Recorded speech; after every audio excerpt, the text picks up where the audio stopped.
fan រឿងភាគកូរ៉េតែងតែគិតថាកូរ៉េខាងត្បូងគឺជាប្រទេសក្នុងក្តីសុបិនមួយគ្រប់យ៉ាងនៃប្រទេសនេះគឺសឹងតែល្អឥតខ្ចោះតែនៅពីក្រោយភាពស្រស់ស្អាតនៃ K-pop និង K-drama តើមានរឿងខ្មៅងងឹតអ្វីខ្លះដែលកំពុងលាក់ខ្លួននៅពេលមនុស្សភាគច្រើននិយាយអំពីកូរ៉េខាងត្បូងពួកគេភាគច្រើនគិតដល់ K-pop K-drama បច្ចេកវិទ្យាទំនើបរថយន្តថ្មីៗហាងកាហ្វេស្អាតៗនិងជីវិតទីក្រុងដ៏ទំនើបស៊ីវិល័យនៃសេអ៊ូលសម្រាប់មនុស្សជាច្រើននៅជុំវិញពិភពលោកកូរ៉េខាងត្បូងមើលទៅដូចជាប្រទេសក្នុងក្តីសុបិនមួយប្រទេសដែលស្អាតមានសុវត្ថិភាពទំនើបនិងពោរពេញដោយភាពជោគជ័យប៉ុន្តែតើអ្នកដឹងទេថាខាងក្រោយភ្លើងណេអុងភ្លឺស្រស់ស្អាតក្នុងទីក្រុងសេអ៊ូលមានមនុស្សជាច្រើនកំពុងរស់នៅក្នុងសម្ពាធដ៏ខ្លាំងក្លាបំផុតមានមនុស្សជាច្រើនគេងត្រឹមតែប៉ុន្មានម៉ោងប៉ុណ្ណោះក្នុងមួយថ្ងៃមានយុវជនជាច្រើនដែលបោះបង់ក្តីស្រមៃរបស់ខ្លួនព្រោះពួកគេជឿថាជីវិតនេះមិនអាចសម្រេចក្តីសុបិនរបស់ពួកគេបានទេនៅក្នុងវីដេអូនេះយើងនឹងចូលទៅមើលផ្នែកខ្មៅងងឹតរបស់កូរ៉េខាងត្បូងដែលភ្ញៀវទេសចរនិង K-drama មិនសូវបង្ហាញឲ្យអ្នកបានឃើញឡើយរាប់ចាប់ពីសម្ពាធសិក្សាដ៏ធ្ងន់បញ្ហាអត្តឃាតការរើសអើងរូបរាងសម្រស់ការងារដែលបំផ្លាញជីវិតនិងរហូតដល់ឧស្សាហកម្មតន្ត្រី K-pop ដែលត្រូវបានគេចោទថាបានធ្វើបាបតារាវ័យក្មេងជាច្រើននិងពោរពេញដោយរឿងអាស្រូវហើយពេលអ្នកស្ដាប់រឿងទាំងនេះចប់អ្នកប្រហែលជាភ្ញាក់ផ្អើលខ្លាំងហើយមើលឃើញប្រទេសកូរ៉េខាងត្បូងខុសពីមុនសម្ពាធសិក្សាដែលធ្វើឲ្យកុមារជាច្រើនរស់ដូចម៉ាស៊ីន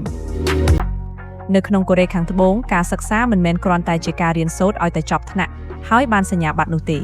សម្រាប់កុមារជាច្រើនវាគឺជាការធ្វើសង្គ្រាមក្មេងជាច្រើនត្រូវភ្ញាក់ពីព្រឹកព្រលឹមទៅសាលារហូតដល់ល្ងាចហើយបន្ទាប់មកពួកគេត្រូវបន្តទៅហាក់វ័នឬហៅថាសាលាបង្រៀនគួរបន្ថែមរហូតដល់យប់ឬយប់ជ្រៅសិស្សខ្លះត្រឡប់ដល់ផ្ទះម៉ោង11ឬ12យប់ហើយនៅតែត្រូវអានសៀវភៅបន្តមានសិស្សខ្លះគេងត្រឹម3ឬ4ម៉ោងក្នុងមួយថ្ងៃហើយសម្រាប់ពួកគេការបានសម្រាកពេញភ្នែកគឺជារឿងដ៏កម្រនិងជាវេលាពិសេសមួយហេតុអ្វីបានជាពួកគេចាំបាច់ធ្វើបែបនេះព្រោះនៅកូរ៉េខាងត្បូងគេមានជំនឿយ៉ាងមុតមាំថាសាកលវិទ្យាល័យដែលប្រឡងជាប់បានចូលរៀននឹងអាចសម្រេចអនាគតអ្នកទាំងមូលបើអ្នកចូលសាកលវិទ្យាល័យល្បីអ្នកអាចរកការងារល្អមានកិត្តិយសមានប្រាក់ខែខ្ពស់ប៉ុន្តែបើអ្នកបរាជ័យសង្គមមួយចំនួនអាចមើលអ្នកដូចជាមនុស្សដែលបរាជ័យក្នុងជីវិតអញ្ចឹងដែរការប្រឡងចូលសាកលវិទ្យាល័យដែលគេហៅថាស៊ុននឹងឬ CSAT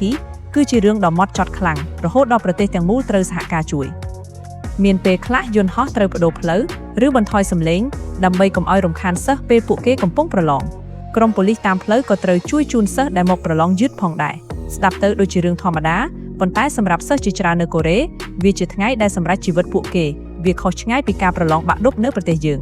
ប៉ុន្តែខាងក្រោយភាពជោគជ័យនោះមានសិស្សនិស្សិតជាច្រើនកំពុងមានជំងឺបាក់ទឹកចិត្តមានអ្នកខ្លះមានបញ្ហាផ្លូវចិត្តតានតឹងខ្លាំងហើយខ្លះទៀតឈានទៅដល់ការគិតអំពីការបញ្ចប់ជីវិតខ្លួនឯងព្រោះពួកគេមានអារម្មណ៍ថាខ្ញុំមិនល្អគ្រប់គ្រាន់នោះទេជាប្រទេសអភិវឌ្ឍមួយតែមានអត្រាអត្តឃាតខ្ពស់បំផុតមួយក្នុងពិភពលោករឿងមួយដែលធ្វើឲ្យមនុស្សជាច្រើនភ្ញាក់ផ្អើលគឺថាកូរ៉េខាងត្បូងមានអត្រាដែលប្រជាជនធ្វើអត្តឃាតខ្ពស់ខ្លាំងនេះបើប្រៀបធៀបទៅនឹងប្រទេសអភិវឌ្ឍផ្សេងៗទោះបីជាប្រទេសនេះមានបច្ចេកវិទ្យាទំនើបនិងសេដ្ឋកិច្ចដ៏លូតលាស់មួយក៏ដោយក៏មិនមែនប្រជាជនកូរ៉េទាំងអស់រីករាយនោះឡើយ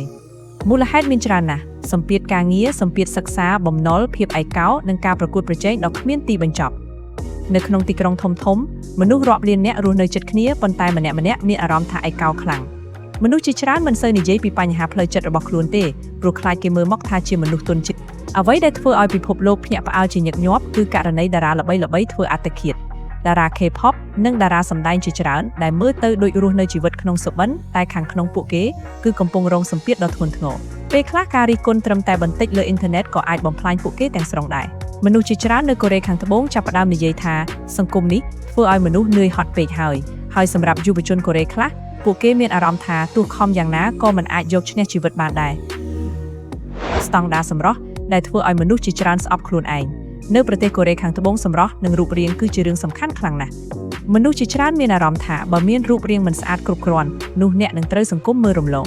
ការវះកាត់កែសម្ផស្សក្លាយជារឿងសាមញ្ញខ្លាំងរហូតដល់មានឪពុកម្ដាយខ្លះជូនកូនទៅវះកាត់កែសម្ផស្សជាកាដូពេលបញ្ចប់វិទ្យាល័យទៀតផងនាតំបន់ហ្គាំងណាំដ៏មមាញឹកនៃក្រុងសេអ៊ូលមានគ្លីនិកកែសម្ផស្សរាប់រយកន្លែងមនុស្សជាច្រើនចង់បានមុខតូចច្រមុះស្រួចស្បែកសនិងត្របកភ្នែក2ជាន់ជាដើមសូម្បីតែពេលដាក់ពាក្យការងារក្រុមហ៊ុនខ្លះក៏ធ្លាប់ទាមទាររូបថតដែលបង្ហាញពីសម្រស់និងរូបរាងផងដែរ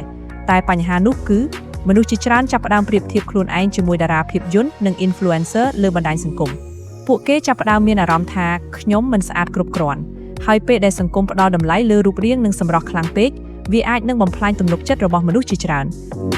វប្បធម៌ការងារដែលធ្វើឲ្យមនុស្សរស់ដើម្បីធ្វើការមនុស្សជាច្រើនគិតថាការងារនៅកូរ៉េខាងត្បូងមានប្រាក់ខែល្អនិងទំនើបវាជារឿងពិតតែអ្វីដែលនៅខាងក្រោយនោះគឺមានវប្បធម៌ការងារដ៏តឹងរ៉ឹងនិងពោរពេញដោយសម្ពាធបុគ្គលិកជាច្រើនធ្វើការថែមម៉ោងរហូតដល់យប់ឬយប់ជ្រៅបុគ្គលិកខ្លះមិនហ៊ានចេញមុនមេទេទោះផុតម៉ោងការងារឬការងារបានធ្វើរួចហើយក៏ដោយព្រោះខ្លាចមើលមកថាមិនគោរពមេហើយក៏មានវប្បធម៌មួយទៀតដែលបុគ្គលិកត្រូវទៅផឹកស្រាជាមួយមេក្រោយម៉ោងធ្វើការទោះនឿយហត់ក៏ត្រូវទៅព្រោះវាត្រូវបានគេចាត់ទុកថាជាផ្នែកនៃការងារផងដែរដូចនេះមនុស្សជាច្រើនមានអារម្មណ៍ថាពួកគេមិនមែនរស់នៅសម្រាប់ខ្លួនឯងទេតែត្រូវរស់នៅសម្រាប់ក្រុមហ៊ុនឬអង្គភាពទៅវិញពាក្យកាប់ជិលក៏ជាពាក្យមួយដ៏ល្បីខ្លាំងនៅកូរ៉េដែរវាសំដៅទៅលើការប្រើអំណាចដែលធ្វើបាបអ្នកក្រោមបង្គាប់មានករណីថ្នាក់ដឹកនាំធ្វើបាបបុគ្គលិកឬអ្នកមានអំណាចប្រើសិទ្ធិរបស់ខ្លួនដាក់សម្ពាធលើអ្នកដទៃជាច្រើនហើយបន្ទាប់ពីធ្វើការយ៉ាងហត់នឿយមនុស្សជាច្រើននៅតែមានអារម្មណ៍ថាពួកគេមិនទាន់ជោគជ័យគ្រប់គ្រាន់នៅឡើយទេ K-pop ដែលមើលទៅស្រស់ស្អាតលាក់រឿងខ្មៅងងឹតនៅពីក្រោយវាំងននយើងដឹងហើយថាវិស័យ K-pop គឺអស្ចារ្យនិងល្បីល្បាញណាស់វាបានបង្កើតតារាល្បីៗនិងមានឥទ្ធិពលជំវិញពិភពលោកប៉ុន្តែអតីត trainee និង idol ជាច្រើនបានបង្ហាញថាខាងក្រោយភាពភ្លឺស្រស់ស្អាតនោះមានរឿងខ្មៅងងឹតជាច្រើនអ្នកវឹកហាត់ខ្លះចាប់ផ្ដើមតាំងពីនៅក្មេងពួកគេត្រូវហាត់រាំហាត់ច្រៀងគ្រប់គ្រងទម្ងន់និងប្រកួតប្រជែងគ្នាយ៉ាងខ្លាំងក្លាក្រោមវិន័យដ៏សែនតឹងរ៉ឹងអ្នកខ្លះត្រូវបានហាមមិនឲ្យមានស្នេហាអ្នកវឹកហាត់ខ្លះគេងបានតិចណាស់ហើយមានមនុស្សជាច្រើនហាត់រាប់ឆ្នាំតែមិនដែលបាន debut ទេហើយនៅពេល idol ណាមួយមានកំហុសតូចមួយអ៊ីនធឺណិតនិងបណ្ដាញសង្គមនឹងវាយប្រហារពួកគេភ្លាមមានតារាជាច្រើនរងការរិះគន់ពីអ្នកគាំទ្រនិង hater រហូតដល់បាក់ទឹកចិត្តពេលខ្លះអ្នកគាំទ្រផ្ទាល់ក៏អាចក្លាយជាសម្ពាធដ៏ធ្ងន់ធ្ងរផងដែរហើយក៏មានករណីតារា K-pop សម្រាប់ខ្លួនច្រើនអ្នកមកហើយដោយសារ K-pop មើលទៅដូចជាក្តីសុបិនប៉ុន្តែសម្រាប់មនុស្សខ្លះនៅខាងក្នុងវិស័យនេះវាអាចដូចជាគុកមួយដែលពោរពេញដោយសម្ពាធនិងការគ្រប់គ្រងទៅវិញយុវជនជាច្រើនចាប់ផ្ដើមបោះបង់ជីវិតបែបធម្មតាសប្តាហ៍ថ្ងៃកូរ៉េខាងត្បូងជាប្រទេសមួយដែលមានអត្រាកំណើតទាបបំផុតមួយក្នុងពិភពលោកគឺតិចជាប្រទេសជប៉ុនទៅទៀតយុវជនយុវនារីជាច្រើនមិនចង់រៀបការមិនចង់មានកូនហើយខ្លះទៀតមិនទាំងចង់មានស្នេហាទៀតផងមូលហេតុគឺពួកគេមានអារម្មណ៍ថាជីវិតគឺពិបាកពេកតម្លៃអចលនទ្រព្យថ្លៃសម្ពាធការងារតានតឹងការចំណាយលើវិស័យអប់រំថ្លៃនិងសង្គមប្រកបដោយការប្រកួតប្រជែងខ្លាំងមនុស្សជាច្រើននិយាយថាខ្ញុំខិតខំថែខ្លួនឯងពិបាកណាស់ហើយតើធ្វើដូចម្តេចអាចចិញ្ចឹមកូនកើតមានពាក្យមួយដែលល្បីខ្លាំងក្នុងចំណោមយុវជនកូរ៉េគឺ Hell Hoseon វាមានន័យថាប្រទេសនេះដូចជានរកមួយដែលមនុស្សត្រូវប្រកួតគ្នាគ្រប់ពេលហើយអ្នកធម្មតាពិបាកនឹងមានសង្ឃឹមនឹងឈ្នះឬគ្រាន់តែរស់នៅបែបសាមញ្ញមិនបានផងនេះហើយជារឿងដែលគួរឲ្យភ្ញាក់ផ្អើលបំផុតព្រោះខណៈពេលពិភពលោកមើលកូរ៉េខាងត្បូងដូចជាប្រទេសក្នុងសុបិនតែមនុស្សជាច្រើននៅទីនោះវិញកំពុងនឿយហត់នឹងជីវិតរបស់ខ្លួនយ៉ាងខ្លាំងជាការពិតកូរ៉េខាងត្បូងគឺជាប្រទេសដ៏គួរឲ្យស្ញប់ស្ញែងមួយមានបច្ចេកវិទ្យាទំនើបសុវត្ថិភាពខ្ពស់វប្បធម៌ដ៏មានឥទ្ធិពលនិងសេដ្ឋកិច្ចមានលំនឹងខ្លាំងប៉ុន្តែដោយប្រទេសផ្សេងៗទៀតដែរខាងក្រោយភាពស្រស់ស្អាតតែងតែមានរឿងខ្មៅងងឹតដែលមនុស្សម្នាមិនសូវនិយាយចេញមកហើយប្រហែលជាមូលហេតុដែលយើងមិនគួរមើលជីវិតរបស់ប្រទេសណាមួយតាមតែ Instagram, K-drama ឬ TikTok ប៉ុណ្ណោះទេ